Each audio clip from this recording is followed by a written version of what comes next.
Australia is known to be home to many exotic flora and fauna, with many hidden secrets in all corners of the country. But like many things, all beauty comes with a price. The noisy myna, a native bird to eastern Australia, is causing damage to the country's woodland and suburban areas. Dr. Richard Major is the lead researcher on the research project in travelling stock routes, a collaboration with the Northern Tablelands Local Land Services, the Australian Museum Research Institute, and the University of New England to investigate the impact of an overabundant noisy myna on declining woodland birds. Noisy myna is a small grey honeyeater, so it's a nectar-feeding bird and it belongs to the honeyeater family. They're about this long, grey, it's sort of 20 centimetres long, and they have a characteristic feature as a yellow eye, a yellow beak and yellow feet. Known for its aggression, the noisy myna is commonly mistaken for the Indian myna, a chocolate-brown bird with a black head. The Indian myna, or common myna, looks a bit like the noisy myna, but they're actually quite different. Their names are spelt differently, so one's M-I-N-E-R, that's the noisy myna, whereas the common myna is M-Y-N-A, and they belong to totally different families of birds.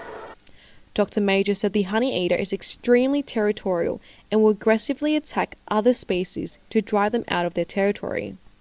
The noisy myna is one of the most hated birds in Australia, known to be aggressive towards domestic pets, swooping at cats and dogs in suburban areas, and more recently with increased confidence targeting people, living up to its name of being a pest. So noisy mynas used not to be common in Sydney before white settlement, and since then, with urbanisation, noisy mynas have become much more common in the Sydney area because they seem to be thriving with urbanisation. While the bird is considered a pest, not everyone is happy with the idea of culling a native bird for a research project. I don't think killing off and wiping out a species is the answer. Well, even if it's affecting other species, I think culling is still not an answer.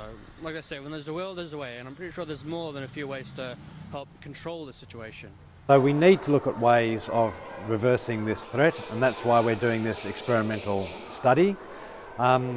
Actually, there's people already out there who are aware of the issue and they're taking matters into their own hands.